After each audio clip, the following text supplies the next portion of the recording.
Ya, itu diingat-ingat rumusnya.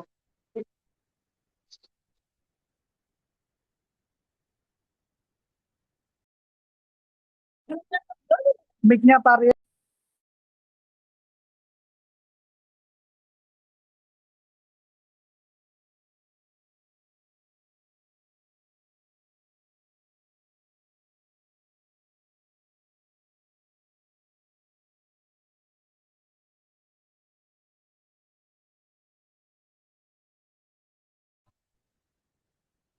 Oke, bismillahirrahmanirrahim. Assalamualaikum warahmatullahi wabarakatuh. Waalaikumsalam warahmatullahi Siapa yang Waalaikumsalam warahmatullahi upload wabarakatuh. login ya? Ilham atau Farid? wabarakatuh. Arin, Bu. Hari ini, Bu. Oh, Arin sekarang ya. Arin boleh login dulu, Arin. Ini kebetulan pas azan sekali. Baik, Ibu. Nah, boleh kita login dulu.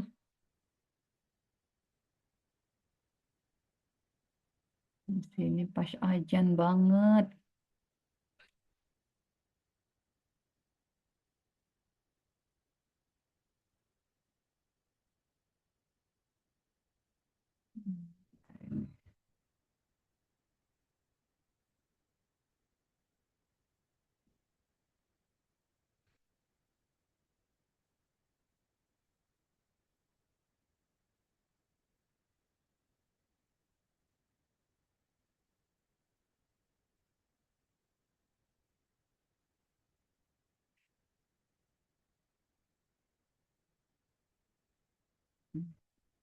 Oh,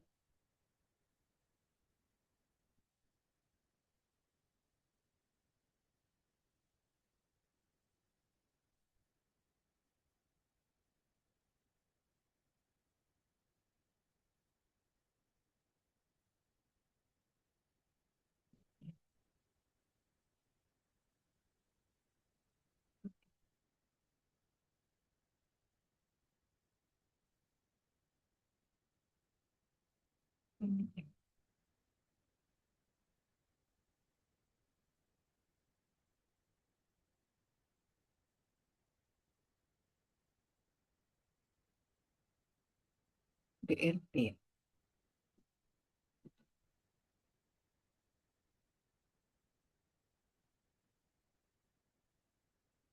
Ah,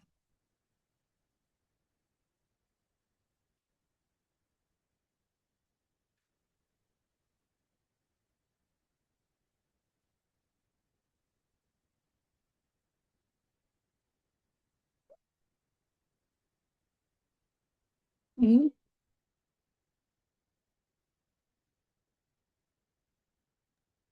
belum bisa absen ya, Ibu?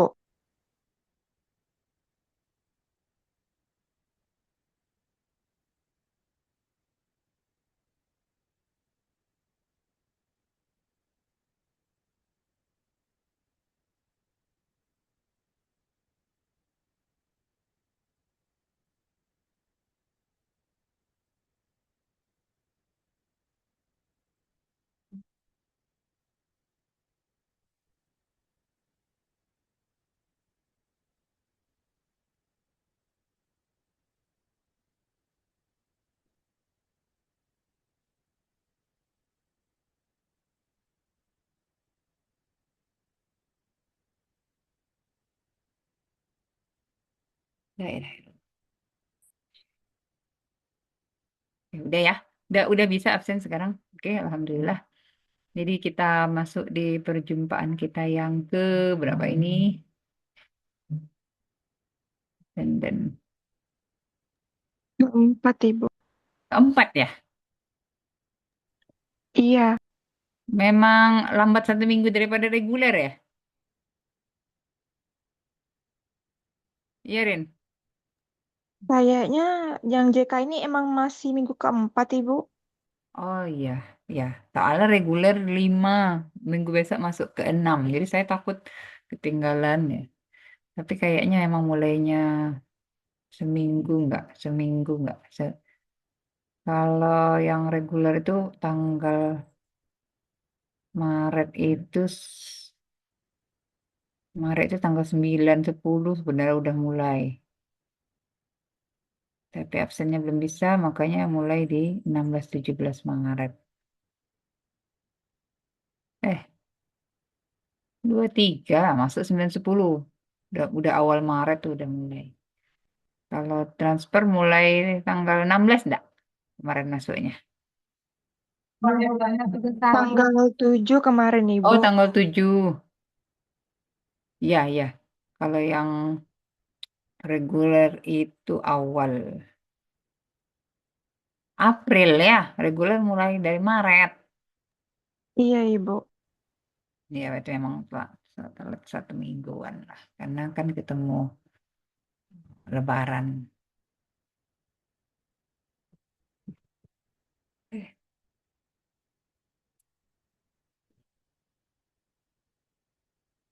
Jadi hari ini topik keempat yaitu adalah ABM. Mari kita lihat mengenai ABM. Jadi kalau saya refresh ulang, yang pertama pendahuluan, yang kedua itu permasalahan ya dalam farmasi klinis dan komunitas, yang ketiga DRP, yang keempat melihat ABM atau Evidence Based Medicine.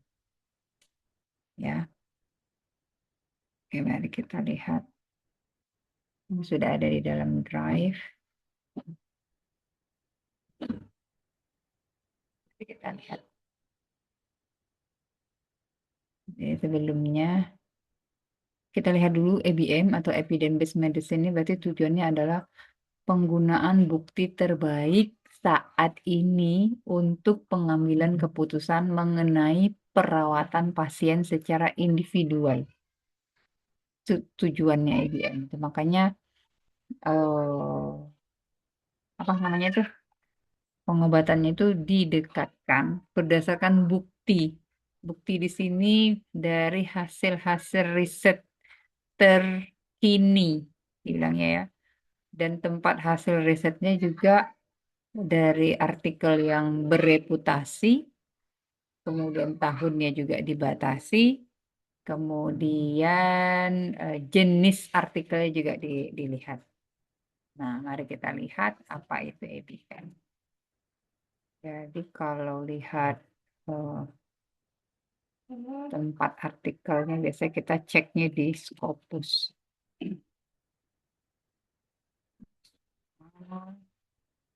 Kita lihat indeks jurnalnya. Jadi karena EBM itu basisnya jurnal, tentu saja jurnal-jurnal yang bereputasi. Atau kalau di Indonesia kita pakai Sinta.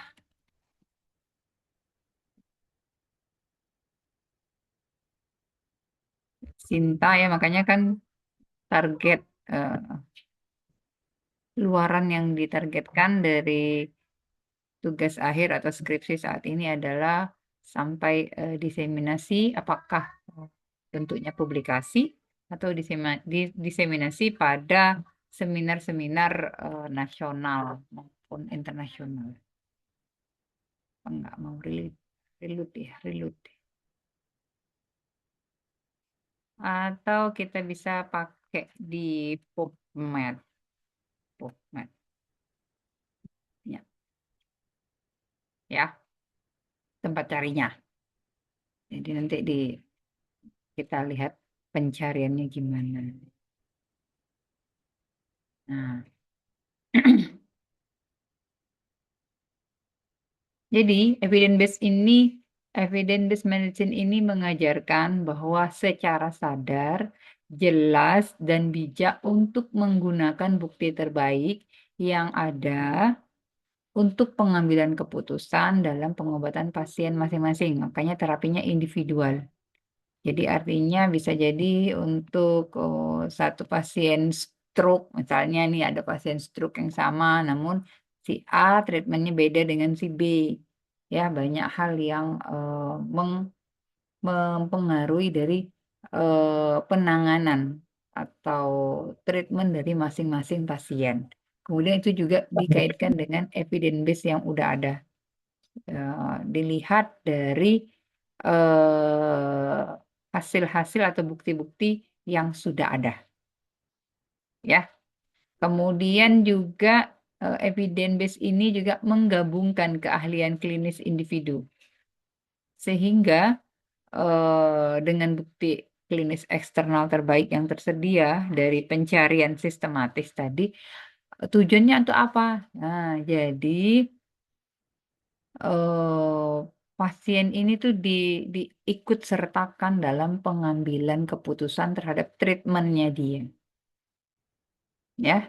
Jadi evidence base ini tuh bukan hanya farmasi aja yang punya, sama kayak CPPT ya, itu juga tenaga kesehatan yang lain. Makanya dia itu ber eh, berkolaborasi dengan tenaga kesehatan yang lain.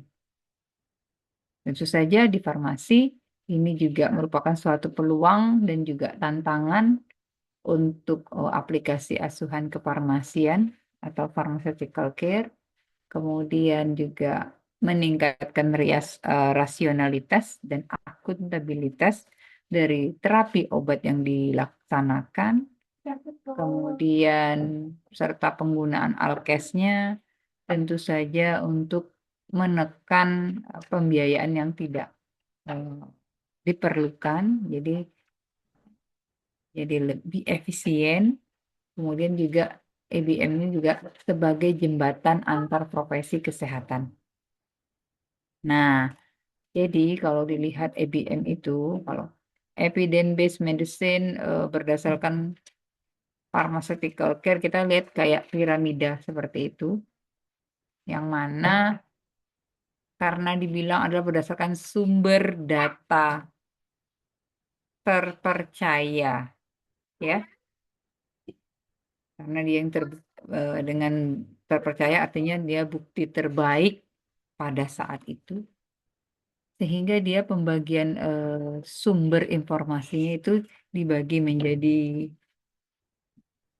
dibagi menjadi dua, yaitu apakah dia sumber informasi yang merupakan bentuk-bentuk informasi yang tidak terfilter atau masih bentuk random gitu, atau masuk ke ranah sumber informasi yang merupakan informasi yang sudah difilter atau yang udah tingkat riset lebih tinggi lagi analisa pembuktiannya. Nah, artinya di sini, jadi misal untuk penanganan stroke pada pasien dengan komorbid hipertensi atau kolesterol gitu, dilihat eh, pengobatan untuk kondisi tersebut dari penanganan yang terupdate, dari bukti terupdate itu apa. Nah, biasanya kita lihat dari apakah merupakan suatu hanya opini, atau kalau merupakan informasi yang masih bentuknya opini gitu, itu masih tingkat dasar sekali. Naik berikutnya itu case control atau case study. Jadi biasanya case study itu berarti dari bangsal stroke misalnya, ada satu pasien itu yang diceritakan studi kasusnya. Atau yang terkontrol, jadi memang pasien stroke, kemudian ada beberapa yang dengan tata laksana yang sama, nah itu dilaporkan studinya. Atau yang merupakan suatu studi cohort, atau yang pada tangga berikutnya itu adalah studi yang merupakan random atau RCT, Random Control Trial. Nah, itu yang masuk yang unfilter. Jadi artinya kalau di tahapan EBM itu dia ini jenis sumber informasi yang menjawabkan pertanyaan klinis tadi, itu sumber informasi atau dari artikelnya tersebut, dari berbagai bentuk artikel, ya. Artikel itu bukan hanya satu aja, apakah dia artikelnya merupakan suatu laporan kasus ataukah studi cohort ataukah RCT gitu, itu beda grade-nya gitu, beda beda azas pembuktiannya. Ataukah artikel atau laporan tersebut merupakan suatu yang critical appraise individual article. Jadi bisa jadi bentuknya sinopsis dari berbagai artikel. Jadi kan udah mulai nih grade-nya nih. Jadi kalau udah dari beberapa artikel, berarti udah banyak. Jadi ibarat itu datanya itu lebih banyak varian, kemudian bisa ditarikkan kesimpulan lebih selektif lagi gitu. Kemudian apakah informasinya itu, jadi kalau pedoman atau guideline itu kan biasanya berpedoman dari hasil-hasil pengobatan terdahulu. Misalnya kayak gini aja contohnya. Dulu untuk analgetik antipiretik digunakan penasetin, ya. Ternyata dalam perjalanannya penasetin itu metabolitnya eh, salah satunya ada paracetamol gitu atau acetaminophen. Metabolitnya itu metabolit dari penasetin. Namun pada perjalanan diketahui bahwa metabolitnya pun punya aktivitas analgetik antipiretik. Tapi ternyata kalau penasetin dia itu daya rusaknya terhadap ginjal lebih signifikan gitu. Makanya mulai ditinggalkan. Makanya kalau dahulu penasetin itu digunakan dalam pengobatan untuk treatment analgetik antipiretik, di yang tahun terbaru atau terupdate nggak mau pakai lagi karena data tentang dia yang jelek udah banyak. Nah, jadi seperti itu ya. Jadi ABM ini juga bisa mm, jadi sumber informasi untuk penentuan guideline berikutnya. Makanya guideline itu kan terupdate kan, ya. Ada kalau dulu misalnya obat-obat masuk psikotropika karena efek sampingnya yang sangat signifikan. Kemudian dalam perjalanannya akhirnya dia dikeluarkan dari psikotropika tapi masuk ke ranah psikofarmaka gitu loh. Jadi dari hasil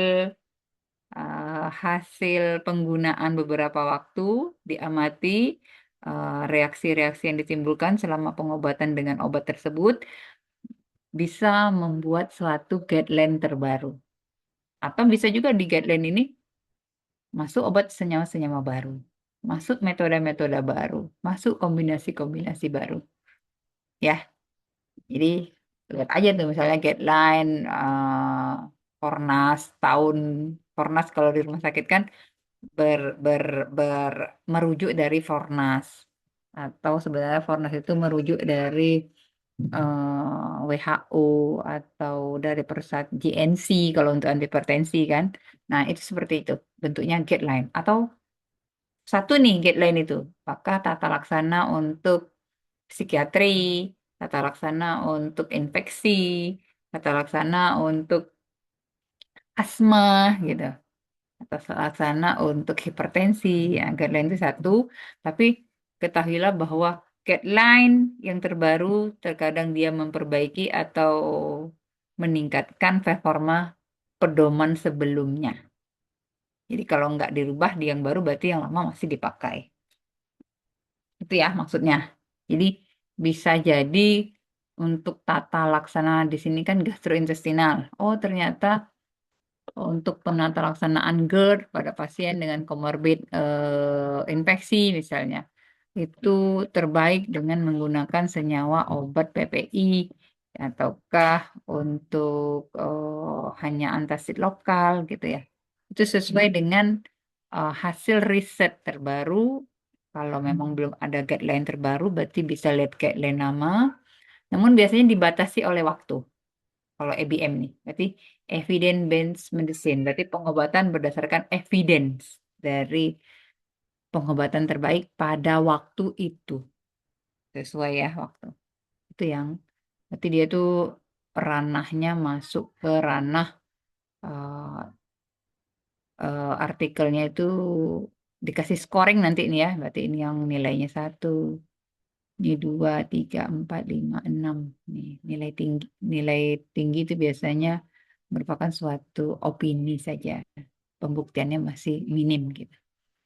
Nah, pada puncaknya atau grade grade tertinggi dari evidence itu adalah merupakan suatu studi systematic review. Karena kalau systematic review ini berarti dia pakai distatistikkan, berarti risetnya lebih banyak, lebih terkontrol, lebih variannya, sumber-sumber pembedanya juga lebih diminimkan gitu.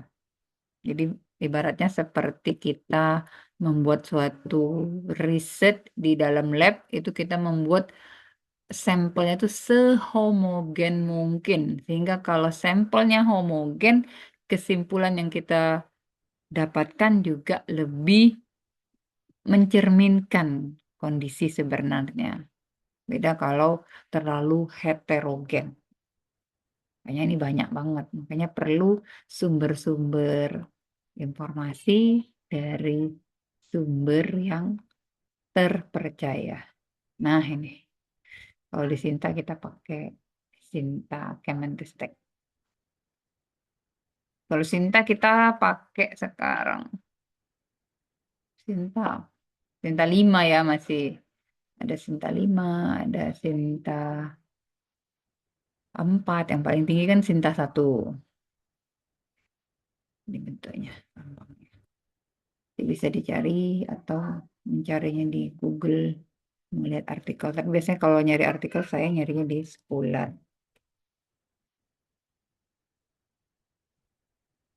Scholar, kemudian di sorting misalnya IBM. Apa? Precursor. Ya. Jadi memang EBM ini kalian diminta melihat pengobatan atau tata laksana mengenai topik tersebut, yang kan yang dapat nih. Misalnya ada kelompok TUKA, ada kelompok diare, ada kelompok konstipasi, ada kelompok hepatitis. Itu di, diharapkan dapat melihat pengobatannya berdasarkan EBM. Jadi memang case case by case gitu. Nah, ini jadi contohnya yang kemarin itu yang sudah dikerjakan. Seru ini. Enak. EBM. Yang ini aja.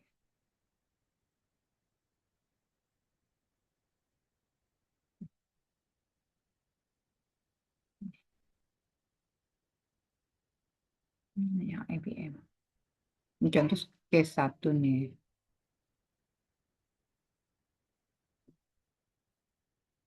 Wah, ini bukan case.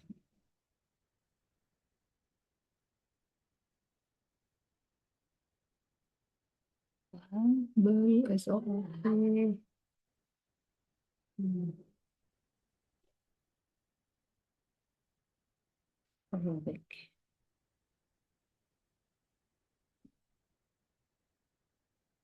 Ini tuh Pak. Ya, jadi nanti kan udah masing-masing punya topik nih. Udah dibagi kan? Topiknya, dapatnya apa, silahkan cari kasusnya. Nah, jadi diharapkan seperti ini. Carikan kasusnya, kemudian lengkapi dengan link kasus itu misalnya dari sini, misalnya dari PubMed, masukkan ke dalam sini linknya. Kemudian lanjut dengan CPPT-nya, metode SOAP. Kemudian lanjutkan penilaian terhadap DRP-nya. Jadi nggak harus 99 bentuk DRP, 3, tapi disesuaikan dengan kasusnya. Makanya saya bilang kasusnya enaknya nyari, karena kalau buat sendiri nanti nggak ada cukup data untuk masuk ke objektifnya, masuk ke kolom DRP, ataupun ya 3 ini aja. Karena kalau di poin EBM itu pakai artikel yang menjadi sumber informasinya. Nah, mari dilihat dulu tahapan yang perlu dilakukan untuk pelaksanaan IBM pada masing-masing eh, kasus gitu ya. Oke, kemudian IBM ya tujuannya untuk membantu pasien menentukan jenis pengobatan yang akan dilakukan. Dah,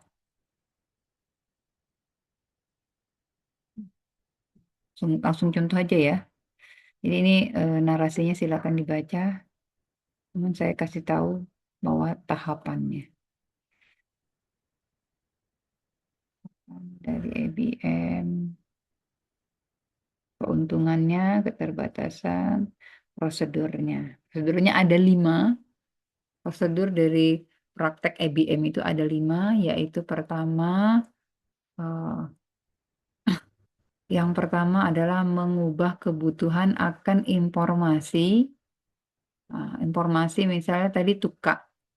Jadi bisa jadi membuat suatu pertanyaan. Jadi langkah satu ini membuat pertanyaan klinis. Jadi memang sumbernya klinis. Jadi bukan pertanyaan awam gitu, tapi artinya pertanyaan klinis ini ketika kita membuat pertanyaan mengenai apakah pencegahan, diagnosa, prognosis ataupun terapi dari si disease atau gangguan yang sedang dialami, kita yang membuat pertanyaan itu mempunyai informasi basic klinik mengenai keluhan tersebut. Misalnya, apakah diare? Diare termasuk diare spesifik ataupun non-spesifik.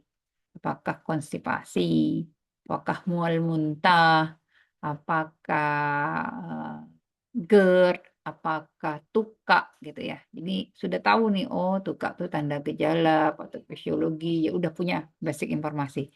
Sehingga kalau kita udah punya basic informasi, kita membuat pertanyaannya pun lebih klinis, ngelinis gitu ibaratnya. Ya, bukan tanya berapa kali cara pakai obat, kemudian bagaimana dia diidentifikasi, enggak, tapi lebih kepada pertanyaan klinis yang kritikal, kritikal aspek gitu ya, aspek kritik. Jadi, urutannya di sini dijelaskan bahwa satu itu membuat pertanyaan klinis, kemudian tahap kedua mencari jawaban untuk pertanyaan klinis tadi. Misal gini, apakah pengobatan dengan menggunakan azitromisin lebih unggul atau lebih baik dibandingkan dengan penggunaan obat amoksisilin dan antacid yang digunakan untuk tukak peptik. Jadi komparasi, jadi ada memang tahu bahwa kalau tukaknya karena Helicobacter, tentu aja dia tata laksananya dengan penggunaan azitromisin. Azitromisin. Claritro, satu kelompok lah dia itu kan. Dibandingkan hanya tukak dikasih antacid dan atau PPI doang gitu. Jadi emang udah tahu kespesifikan dari tata laksana si keluhan atau penyakit tersebut.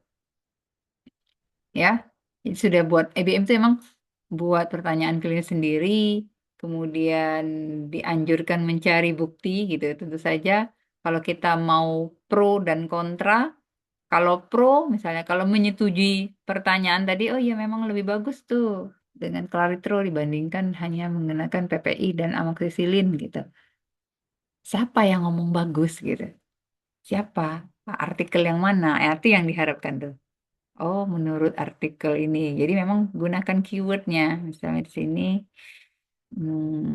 peptic ulcer. Hmm, ya. Kalau di PubMed enak nih. Nih, kalau di PubMed bisa langsung pilih apakah mau cari jenis artikelnya ini berdasarkan ini tadi piramida ABM.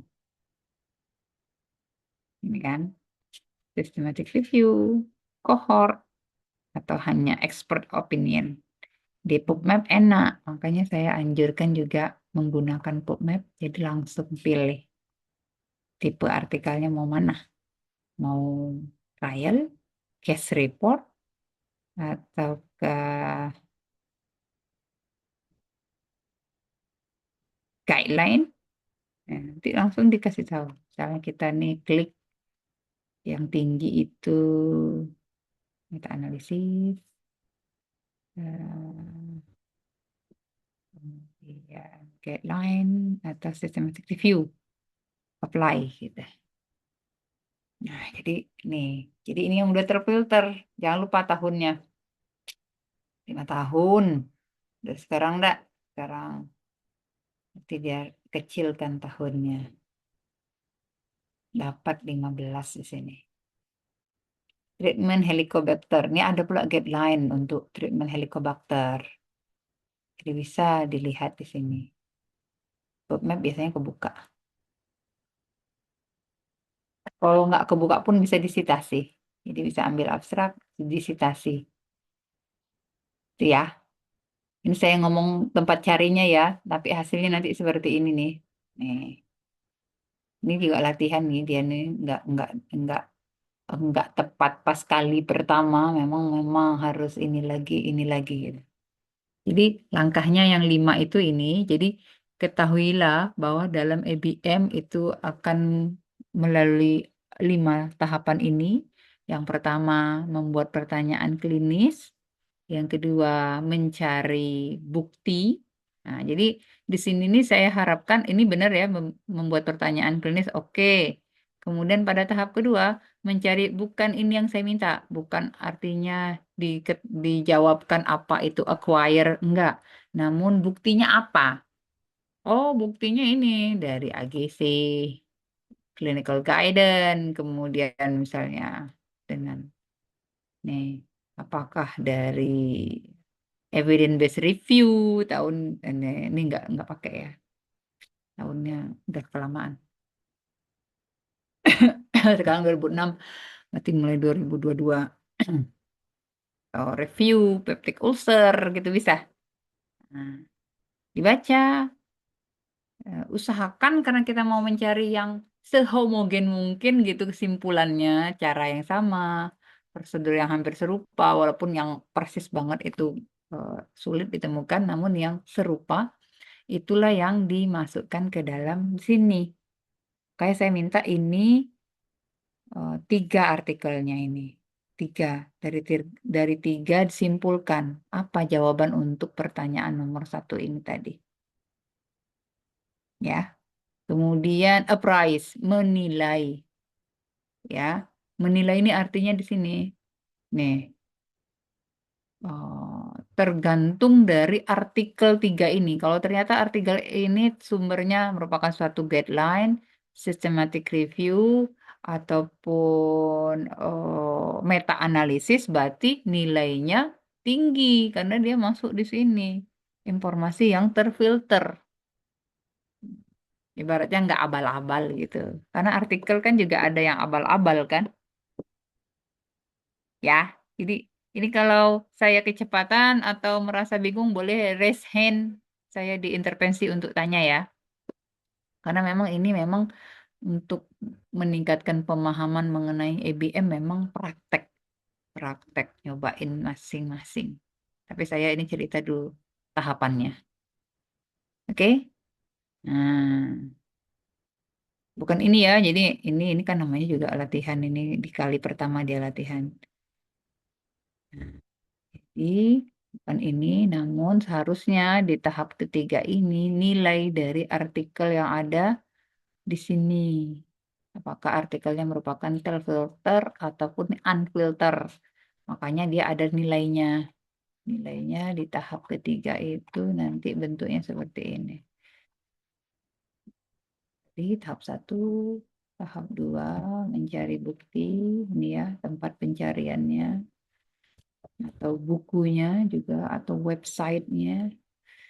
Kemudian tahap ketiga penilai terhadap bukti tadi. Jadi langsung gini, kasih aja scoring. Apakah merupakan dia di nilainya 6, 5, 4, 3, 2, 1. Kalau 1 berarti dia nih strong evidence.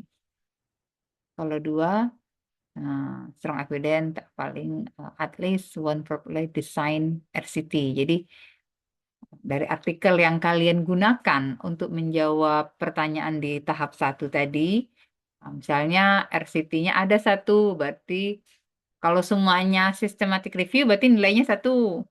Terpercaya nih, ibaratnya ranking 1 nih. Ibaratnya kalau hadis itu sohih gitu ya, kesohihannya tinggi. pesanad hadisnya tinggi gitu, terpercaya, yang paling dekat dengan Rasulullah dan sahabat, terpercaya, nggak pernah bohong gitu loh. Nah, ABM tuh kayak gitu. Kalau systematic review, karena reviewnya dia pakai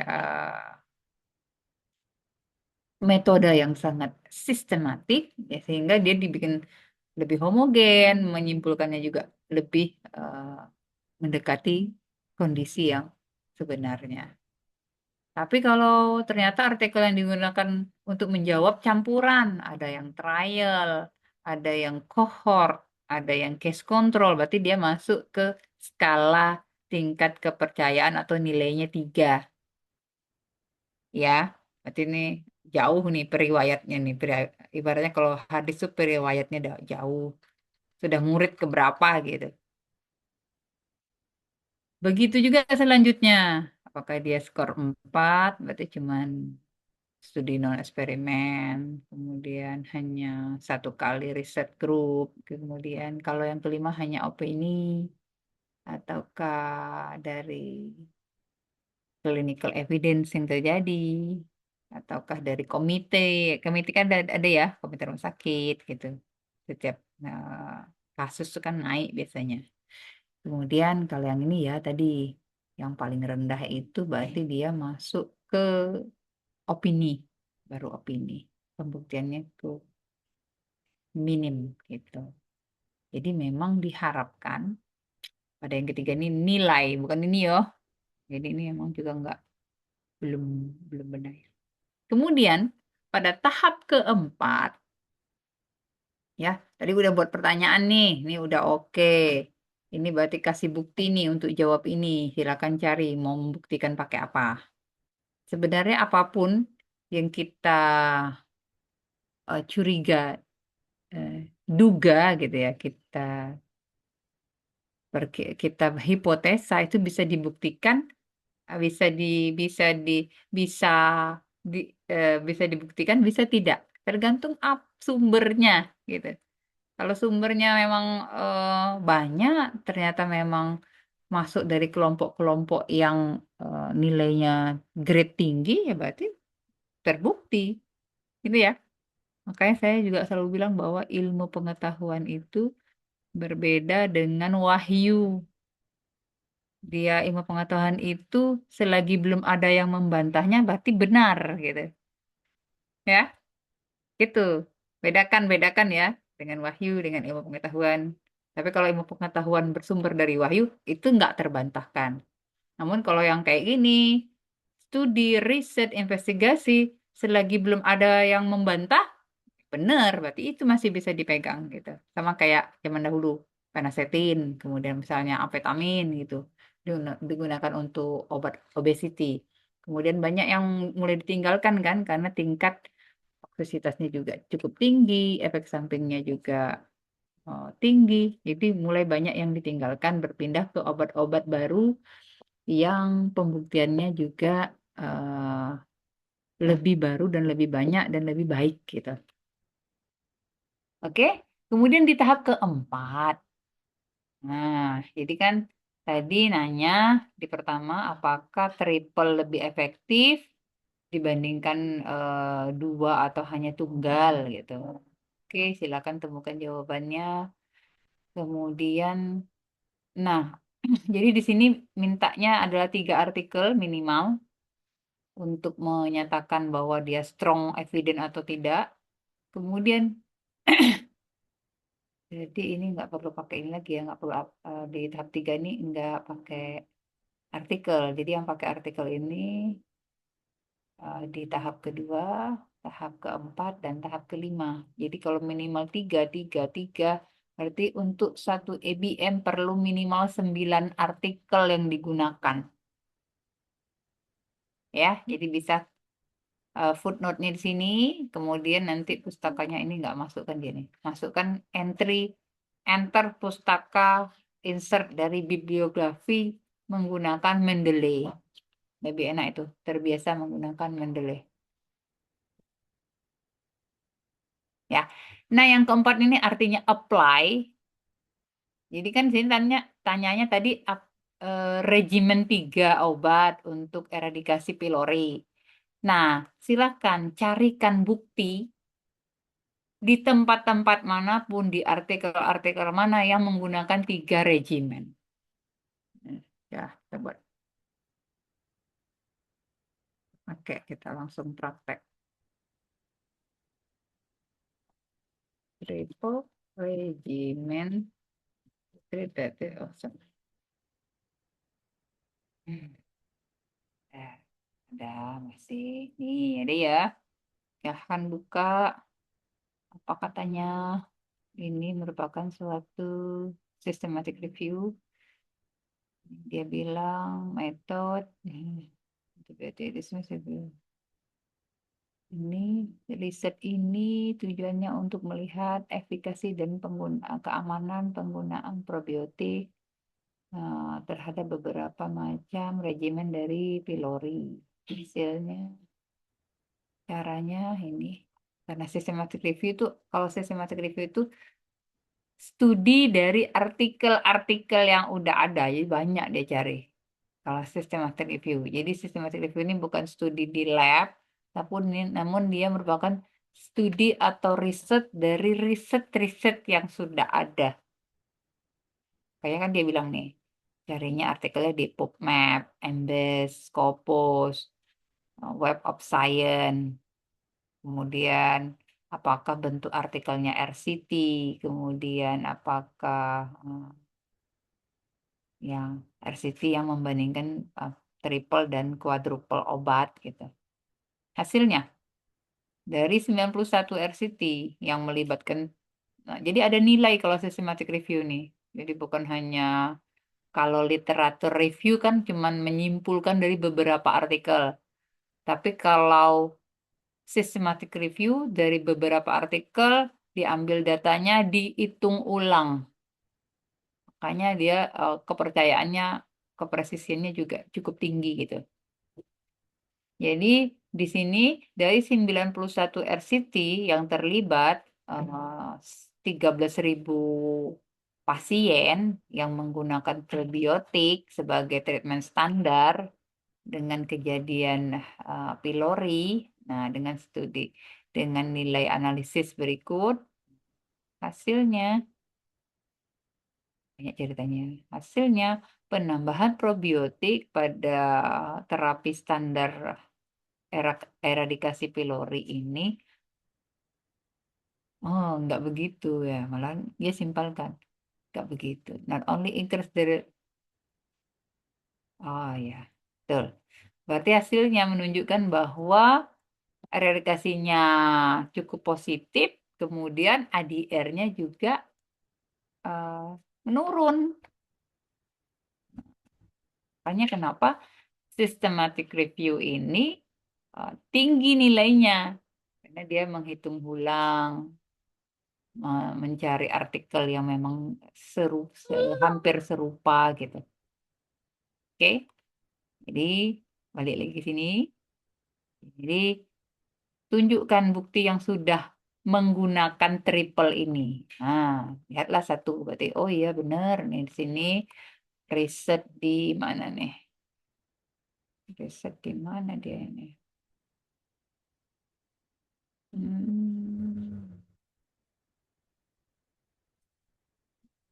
Enggak ditulis ya. Asalnya nih. Ah ini nah. Oh di Jordan. Ini ya. Sini bilang gini, satu baru.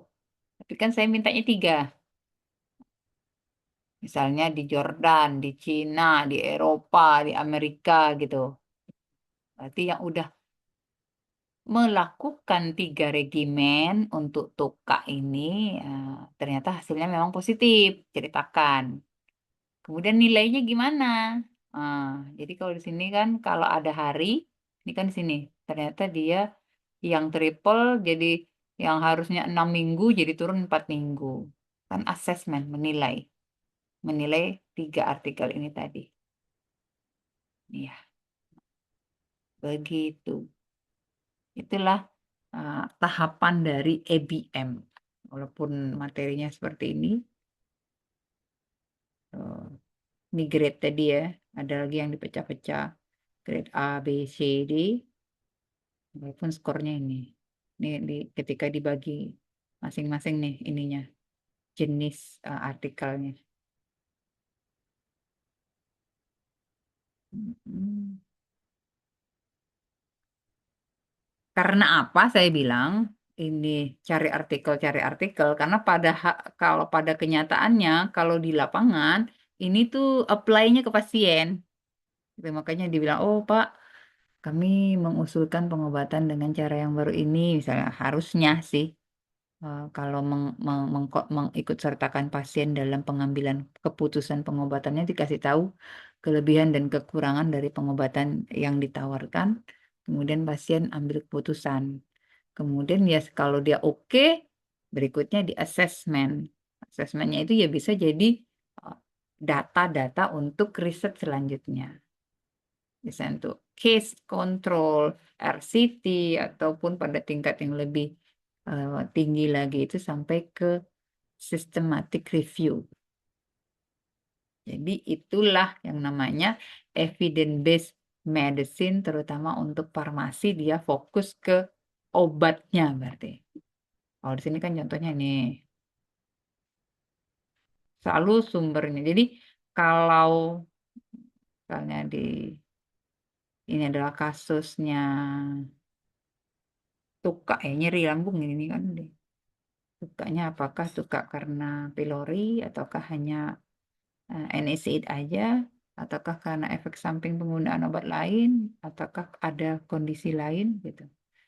Lanjutkan ke CPPT-nya, kemudian lanjutkan ke DRP, tempat cari DRP kemarin udah tahu apakah di checker ataupun di buku drug interaction bisa. Kemudian tahapan selanjutnya adalah EBM. EBM ini memang memerlukan basic klinis informasi mengenai si kasus tersebut. Kalau kasusnya tuka, ya berarti sangat kenal dengan tuka. Kalau kasusnya mual muntah, berarti tahu klasifikasi mual muntah. Kalau kasusnya konstipasi, juga tahu apa saja yang bisa menjadi penyebab konstipasi. Apakah hanya yang non-spesifik ataupun karena kondisi-kondisi spesifik lainnya. Nah, itu dia EBM. Sampai sini ada pertanyaan? Karena mulai pertemuan besok nih udah mulai latihan. Tanya-tanya, nanya sekarang. Silakan. Arin? Izin bertanya, Ibu. Ya. Itu untuk Gimana, Rin? untuk topiknya itu sebenarnya ada 10 atau 8 ya, Ibu. Soalnya di RPS kan ada 8 cuman, Ibu, topiknya. Topik apa? Topiknya sih Topik, bisa banyak. Topiknya cuma dua aja secara garis besar. Gastrointestinal dan respirasi. tapi kalau ngikutin yang di RPS Ibu cuma 8 ya, Ibu? 8. Jadi oke aja. Arin mau bagi 8.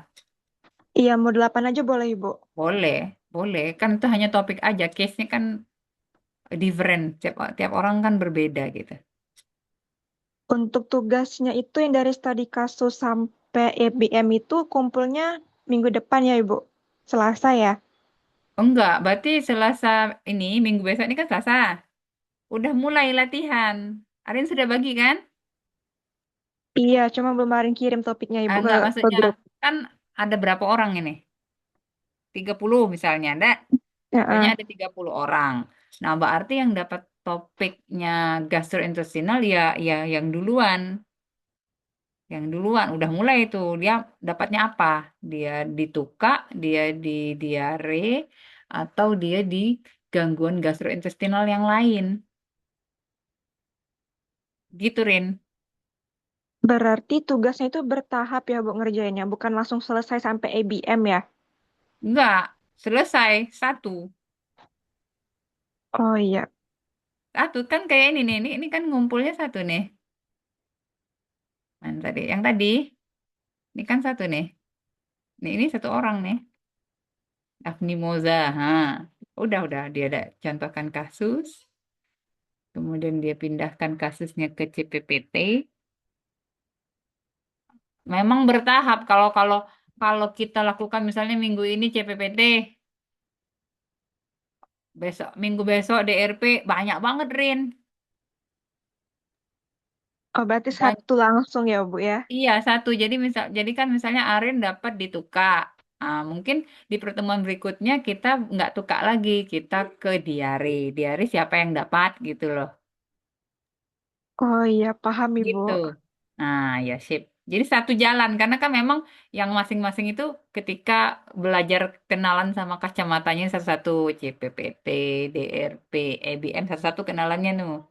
Berikutnya di pertemuan kelima mulai aplikasinya. Gimana nih? Udah dapat materi tersebut, pengaplikasiannya gimana? Makanya itu masing-masing, sangat individual. Baik Ibu. Oke, sip. Udah ya? Udah terbagi kan, Rin? Sudah Ibu. 30 dibagi misalnya sekarang kan berarti gini Rin, sekarang kan udah keempat berarti ada tiga nggak, ada tiga untuk gastrointestinal Rin, beda Rin, Iya Bu, 3. berarti ada tiga pertemuan lagi untuk gastrointestinal. Nah itu Arin bagi aja siapa itu orangnya. Baik Ibu. Kemudian nanti pembaginya tuh jadi gini, aduh kok saya keluar dari sana ya, pembaginya tuh jadi begini nanti. Hmm, Misalnya di sini nih kayak kemarin nih.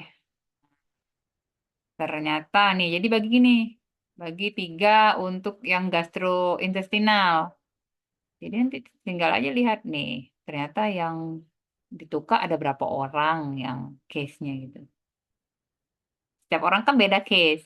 Nah, makanya ini di sini, contoh di sini yang Parkinson, ada 4 orang yang dapat Parkinson, walaupun dia nyari kasusnya masing-masing.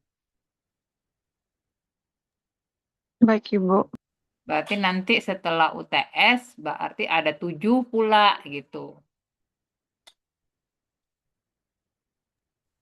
Gitu, Bukannya Rin. 5 Bu. Sisanya berarti eh pernafasan ya Bu. Gimana? Sisanya itu kan, kan tadi topiknya 8. Tiganya kan GI.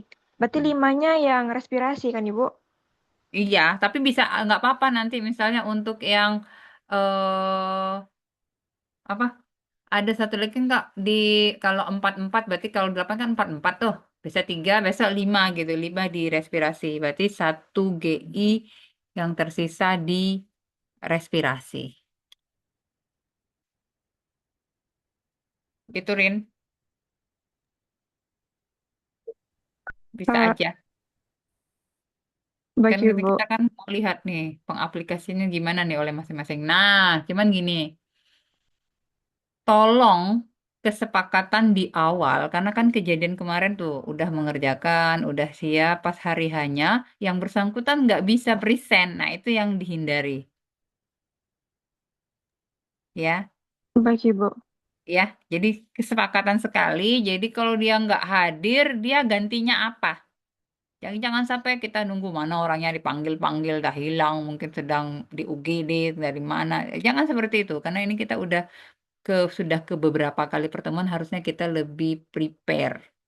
Jadi jangan udah buat ngerjain, pas hari hanya tampil malah ngilang. Itu nggak kejadian lagi ya. Baik Ibu. Jadi Arin aja yang tentukan apa mau seperti apa penyelesaian. Ada yang lain?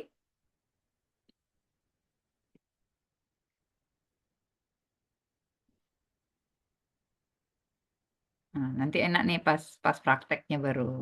Pas prakteknya baru. Oke?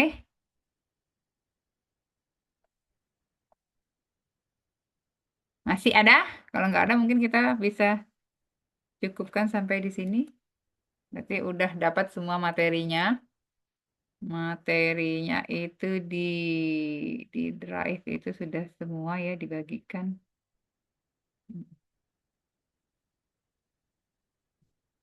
Kasih tahu materinya tadi. Bukan dia. Nah, linknya link masih link ini ya. Ya. Nggak ini lagi, nggak cerita lagi tes fungsi paru, nggak, karena itu saya anggap bisa dikerjakan masing-masing. Oh iya, mana ya? Ada berapa orang, Rin? Pesertanya 30, 31? 32, Ibu. Oh, 32. Itu Arin bagi aja, Rin. Jadi jangan kenumpuan di abis UTS, takutnya nggak tercapai. Minimal yang kemarin itu maksimal banget sehari itu 4, karena biasanya durasinya panjang. Tapi yang agak leluasa itu 2 atau 3 sehari itu. Karena waktu kita kan cuma 60 menit. 3 lah, 3, 60 menit nanti bisa 60, 20 menit, 20 menitan gitu untuk mempertanggungjawabkan hasil pekerjaannya. Karena kan kita mau lihat ini lagi nanti, mau lihat template OSCE, kayak mana membuat suam medikasinya gitu. Adalah satu terakhir lah, pertemuan terakhir kita lihat template OSCE. Template OSCE ini gimana kalau dapat soalnya seperti ini gitu. Atau yang kemarin tadi ya. eh,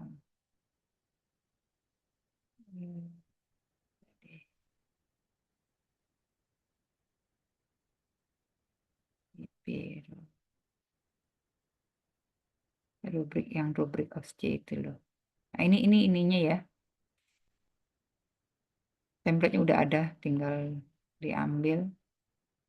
Kemudian jangan lupa di bawah tambah ini pustaka. Ibu Arin mau tanya lagi nggak, Bu? Ya, silahkan. Itu yang tadi kata Ibu maksimal 2 atau 3 itu yang presentasi ya, Bu? Iya, heeh. Karena kalau 4 itu kepepet-pepet banget ya, 60 menit tuh. 3 lah. 3 ya. Berar- Mm, 3 Berarti per topiknya pertemuan. ditambah, Ibu. Gimana? Berarti topiknya kita tambah lagi ya, topiknya. Enggak perlu. Jadinya Mungkin aja bagaimana itu, Bu? baginya. Misalnya kalau 3, Bapak 3, ada tiga, 3 tambah 7, 10 berarti dah. 10 kali pertemuan. 3 tuh, 10, 10 berarti. Pas tuh 30 dah, Ren? Pas nggak, Ren? Apanya, Ibu? Kan 3 sebelum UTS. Berarti kan 3 ada 9, ya enggak? Iya, Ada 9 orang misalnya. Kemudian 7 kali 3, 21. Pas ada tuh. Paling ada satu ya duanya nanti ya lagi, masuk berarti 4. ada yang lebih ya, Bu? Ya kan? Iya, Ah iya, segitu. baik, Ibu. Ah iya, gitu Rin. Soalnya ya kalau karena ini nanggung jumlahnya nggak apa-apa lah. Ada 1, 2 pertemuan yang isinya 4. Kalau cepat kan bisa cepat gitu. Yang lama itu kalau yang ditanya nggak bisa menjawab dari mana sumbernya, bagaimana analisanya gitu. Karena kan lah sedang latihan. Gitu Rin. Baik, Ibu. Paham. Ya, sip, alhamdulillah. Ya, jadi kalau apa-apa nanti balik tanya lagi sama Arin ya, atau tanya di grup aja supaya saya jawabnya nggak ulang-ulang. Oke, mungkin kita cukupkan sampai di sini. Terima kasih. Saya tutup dengan mengucapkan alhamdulillah. Assalamualaikum warahmatullahi wabarakatuh. Waalaikumsalam. Waalaikumsalam warahmatullahi wabarakatuh. Terima kasih, Bu. Terima kasih, Bu. Ya.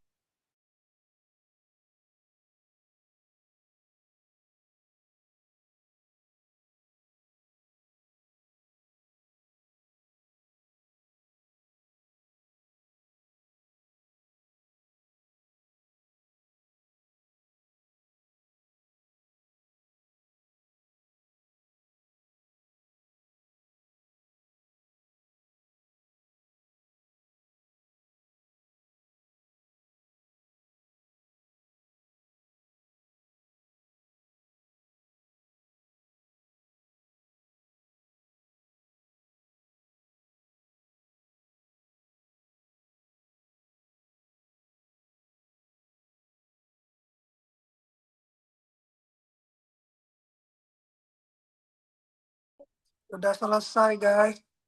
Ayo keluar, guys. Hei, Aldan.